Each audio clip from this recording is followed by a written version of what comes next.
Société Péris, partenaire du rugby amateur languedocien, vous présente Série Rugby.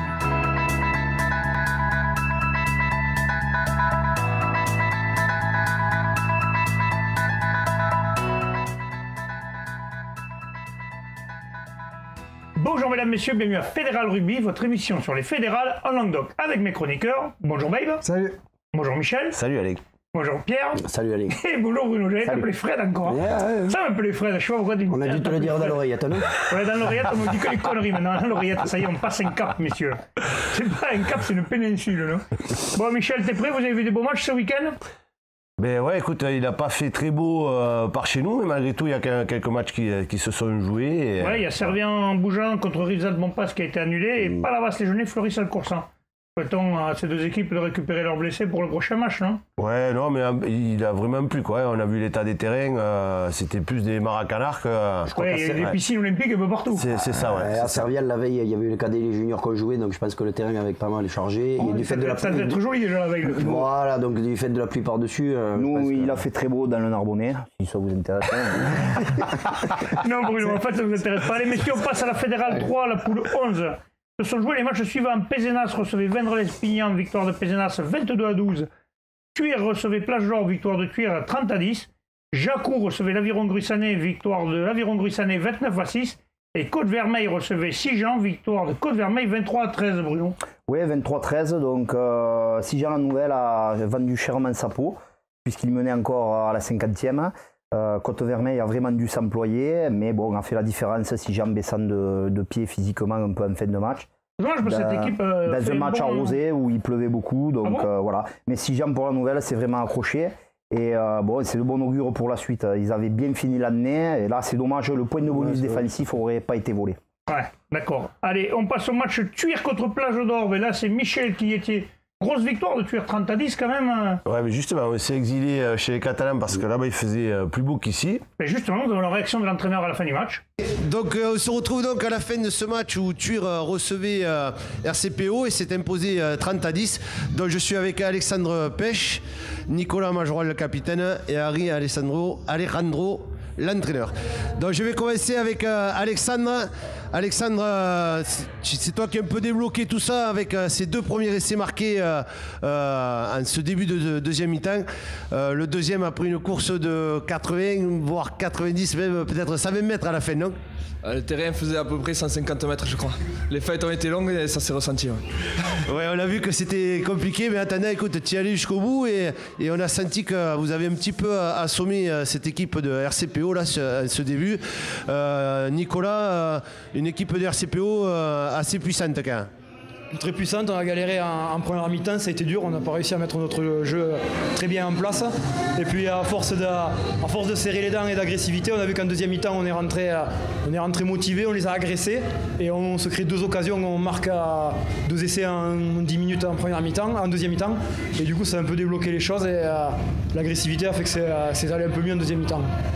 Oui, donc Henri, on disait donc la mi-temps, il y avait 3-3, il y avait beaucoup d'intentions de jeu des deux côtés. Qu'est-ce que tu as dit à tes joueurs pour que l'efficacité arrive d'un coup comme ça? Je crois que le match s'est à peu près déroulé comme on l'avait dit. Je ne sais pas trop si c'est la mi-temps. C'est vrai qu'on a fait les changements peut-être au bon moment. Mais le plan de jeu au début du match, c'était celui-là. On pensait qu'en faisant les choses dans l'ordre, comme il faut, ça passerait. Et je crois que face à une équipe, encore une fois, qui, dans son style, elle est très bien organisée. Je crois qu'on a mis les choses dans l'ordre et c'est passé comme ça. Toujours en nous appuyant sur un cœur énorme et une défense encore qui tient plus que la route, quoi, je veux dire, où on est très très performant quand même. Oui, donc c'est vrai, il y a du cœur énorme.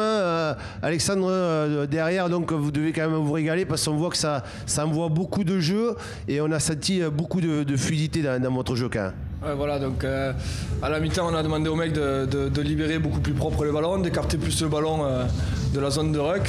Et surtout, on a demandé au soutien d'être beaucoup plus proche pour qu'on ait beaucoup plus de continuité dans le jeu parce que sur la première mi-temps, on n'arrive pas à enchaîner les temps de jeu. Et quand on s'est appliqué à le faire, on a vu que c'était beaucoup plus fluide et on était beaucoup plus dangereux. Ouais, donc je disais une belle attaque, mais aussi une belle défense, Nicolas. Cette équipe de RCPO, c'est épais quand même, ça rentre trop fort. Hein. On l'a vu avec ce fameux Ortega ou Malater, il a fallu s'employer quand même en défense. Ouais, c'est vrai que ça a piqué, c'est vraiment une équipe solide. Après, on s'est accroché, il y a pas mal de plaquages manqués, mais toujours un mec derrière qui s'arrachait pour récupérer l'erreur du copain. On a été solidaires et c'est ce qui a payé à la fin. Bien, donc Henri, belle opération aujourd'hui. Vous allez certainement vous retrouver 3e au classement. Là, le prochain déplacement, c'est à Gruissant. L'ogre de la poule, on le sait, mais bon, dans quel état d'esprit vous allez le faire, ce déplacement? Je pense que si on prend le bonus offensif là-bas, on peut leur passer devant presque. Donc on ira en tout cas pour ça. Hein. Donc je crois qu'en tout cas on n'ira pas la tête basse non plus. On essaiera pour se régaler, pour faire un gros match de rugby comme aujourd'hui. Et on ne sait jamais si on peut prendre quelque chose là-bas, on le prendra. Voilà. D'accord, écoute, en tous les cas, on vous souhaite bon courage pour ce prochain match. Ouais, on a assisté quand même à une superbe rencontre avec 2 équipes qui ont envoyé beaucoup de jeux. En première mi-temps, ils ne sont pas arrivés à scorer, donc il y a eu beaucoup d'intensité. Hein. Les 2 équipes sont rentrées à la mi-temps un peu cramées parce que ça avait envoyé du jeu de partout. Et en seconde mi-temps, c'est RCPO qui a craqué avec 2 essais coup sur coup de pêche et qui a mis son équipe dans la lancée. RCPO a répondu par un essai d'Ortega, mais Thuir était vraiment au-dessus et bien mieux huilé, on va dire, sur cette reprise. Et a empoché cette victoire logique. Oui, il y a Sylvain Chanjac qui est absent. Il y a eu quelques cartons sur ce match. Il y aura des absents pour le prochain match. Mais bon, c'est vraiment un Thuir qui est une équipe qui fait beaucoup de jeux, on a l'habitude de voir. Et qui les a doublés. Ouais. Ils sont passés 3e, ils ont fait une belle opération et c'était mérité. Maintenant, il faut qu'ils se déplacent à Gruissant ce week-end, donc ça va être une autre paire de manches, je pense. Et justement, on va en parler de Gruissant avec Pierre Gruissant qui est allé gagner à Jacou quand même. 29-6, c'est une belle performance. Une belle performance chez Jacou qui est 4e de poule. Bon, après, apparemment, une équipe quand même de Jacou avec de l'envie, mais un manque de puissance par rapport à cette équipe de Gruissant. Ça, on voit qu'ils survolent la poule. Le début de match, les 2 buteurs se sont répondus sur des pénalités. Puis après, derrière, les 3 quarts Gruissant ont fait la différence. Et en fin de match, Jacou revient un petit peu avec, pareil, beaucoup d'envie en deuxième mi-temps, mais un gros pack de Gruissant, une grosse défense. Beaucoup de pluie aussi sur ce match-là. Je pense que l'expérience a fait la différence. Parfait, on passe au dernier match qui s'est joué. C'était Pézenas qui recevait Vendres-Lespignan. Et là aussi, un match... Il a eu du mal à se lancer. Un match, Pézenas a quand même dominé la première mi-temps. Le score, ils font le score en première mi-temps. Et justement, nous avons la réaction de l'entraîneur juste à la fin du match. On trouve en direct du stade municipal de Pézenas où le stade pissénois vient de l'emporter sur le score de 22-12 dans le derby du Biterrois face à l'entente Vendres-Lespignan. Une première mi-temps dominée par le stade pissénois qui menait 22-5 à la mi-temps. Je pensais que le stade pissénois irait chercher ce bonus offensif, mais en deuxième mi-temps, Vendre a renversé et est revenu à 22-12. Vendre échoue près du bonus défensif. Un beau derby dans l'ensemble, une belle première mi-temps, une deuxième mi-temps un peu plus hachée avec beaucoup de pénalités des 2 côtés, mais surtout le stade pissénois qui a été beaucoup plus pénalisé. On se retrouve donc avec l'entraîneur Gabi Boca et Romain Béradouin, l'arrière du stade pissénois. Gabi, une première mi-temps maîtrisée, vous menez 22-5. La deuxième mi-temps, vous êtes resté au vestiaire. Je ne dirais pas ça, on s'est présenté, on était là sur le terrain. Et physiquement on était, mais après il y a eu beaucoup de facteurs qui sont faits que nous on a perdu un peu, comme tu as dit, la maîtrise de match. Mais la chose plus importante c'est de gagner un derby, que c'est la chose plus importante. Et nous on est relaxés. Romain, toi la semaine dernière tu étais à Vendres-Lespignan, c'est toujours particulier de jouer contre ses potes. La semaine prochaine là encore un gros match à Valras, c'est ça? Ouais, comment vous allez le préparer cette semaine? On va continuer ce qu'on sait faire de mieux, bien s'entraîner, essayer de faire ce qu'on fait le mieux, c'est-à-dire déplacer le ballon pour essayer de déplacer la grosse équipe de Valras qui sont assez denses devant, donc si on pouvait déplacer le jeu, ça serait pas mal. Ouais, là ça va se jouer la deuxième place là, la semaine prochaine sûrement. Vous la conservez encore ce week-end, vos objectifs là pour cette fin de saison? Vraiment, il faut le transpirer cette seconde place là, et l'objectif de cette saison là, là, c'est simple, aller match à match, chercher de nous exprimer au milieu de notre possibilité et nous respecter nous-mêmes comme joueurs et comme club. Ben, merci. Ouais, comme on a pu le voir par rapport à l'intérieur, la première mi-temps, Pézenas a dominé, mais fait le score justement dans la première mi-temps, il y avait 22-7 je crois à la mi-temps. Et la seconde mi-temps, Vendre commence à prendre la domination, ils ont fait une mi-temps chacun. Il y a beaucoup de pénales touches pour Vendre, ils n'arrivent pas à trouver... Ils ont réussi à avoir des pénalités, mais les cartons, apparemment. Un carton rouge de Barbu, Sébastien Labarbe. Un peu une réaction. Pas souvent, Sébastien. Ça a été une réaction épidermique. Voilà. Ça fait 2 ou 3 fois qu'il se faisait un peu secouer et chambrer sur des rucks. Et à un moment donné, tu peux craquer, quoi. Allez, cette équipe de Pézenas, quand même, on l'a vu plusieurs fois, elle a du mal à tenir ses matchs en entier. Hein. Souvent, elle fait une bonne mi-temps, mais ils ont fait le score avant, de mal ils ont du mal à continuer. Peut-être qu'ils ont un peu de manque de physique, hein. Ils doivent peut-être sûrement aller plus souvent aux entraînements. D'accord.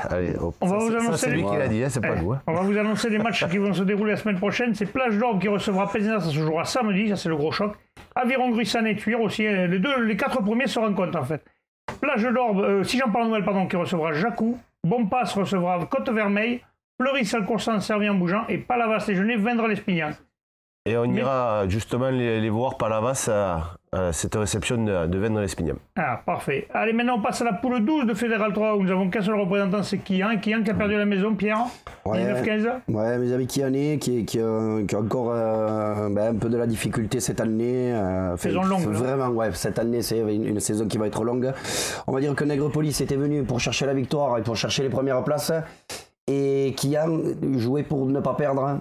Et ils ont tout tenté, mais bon, ils sont tombés sur une équipe de Nègrepoli beaucoup plus, on va dire, beaucoup plus réaliste, 1 ou 2 erreurs, et ce qui a fait la fin du match, quoi. Allez, parfait, messieurs, on passe le week-end prochain, qui se déplacera à Montauban, pardon. Ils sont à 4 points de la 6e place. Ouais, ils sont pas décrochés quand même encore. Elle est serrée la poule, mais c'est pas décrochés, mais rien n'est perdu. Rien n'est perdu, mais ça va être compliqué quand même. Beaucoup de matchs qui ne sont pas joués ce week-end à cause des intempéries un peu partout d'ailleurs. Allez, on passe à la Fédérale 2, messieurs, la poule 5. Nous avons 2 représentants, le 4 et Castelnaudary. Et il n'y a que le 4 qui a joué ce week-end, qui recevait Salan-Côte-Radieuse et victoire de le 4 23-13, Bruno. Ouais, sous la pluie là aussi, il a vraiment plu pendant 80 minutes. Le 4 a fait le job, notamment devant. Ils ont dominé copieusement cette partie devant. Face à une équipe de Salan-Côte-Radieuse valeureuse. Une bonne conquête, ils ont marqué. Ils menaient 23-6, on pouvait espérer à la 60e à peu près à l'heure de jeu, on pouvait peut-être espérer un bonus offensif, mais ils vont lever un peu le pied et physiquement Salanque finira mieux pour réduire le score à 23-13. Le 4 se contente de la victoire, mais c'est quand même 4 points importants qui les font passer second. Ouais, après, toutes les équipes n'ont pas joué à cause des intempéries justement, et le week-end prochain, Castelnaudary se déplacera à Salanque justement, et le 4 se déplacera à Saverdin. Messieurs, on passe à la Fédérale 1, la poule 4, nous avons 2 représentants. Agde se déplaçait à Villeurbanne, défaite 31-5. Et Nîmes se déplaçait à Vienne, défaite 24-7, Michel. Ouais, c'était pas le week-end de nos représentants, hein, Fédérale 1. Donc Nîmes avait un déplacement un peu compliqué à Vienne.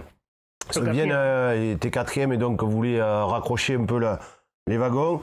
Nîmes est passé un peu à côté de son match, pas mal de maladresse malheureusement. Et du coup, Vienne s'est imposé et a fait une bonne opération au classement. Ensuite, Agde se déplaçait à Villeurbanne. Là, c'était un petit peu plus compliqué pour cette équipe d'Agde. Donc, il s'est incliné 3 essais à 1. On va dire logique, hein, Villeurbanne qui joue le haut du tableau, Agde qui s'accroche pour sauver son maintien. Donc, vous en avez parlé la semaine dernière de César qui a arrêté sa carrière suite à ses KO. Donc, je tenais à le saluer aussi. J'ai eu dire qu'il avait peut-être un poste chez les Wasps, parce que sur Facebook, j'ai vu qu'il recherchait des essaims d'abeilles. Donc, affaire à suivre, on va voir un petit peu, on va creuser un peu tout ça pour savoir ce que Allez, on verra ça la semaine prochaine. Messieurs, avant de se quitter, je vous lance le match du week-end prochain. Agde recevra Mâcon et Nîmes recevra Villeurbanne. Messieurs, je vous remercie. On se retrouve demain pour les séries. Respirez bien sur tous les terrains. Allez, salut.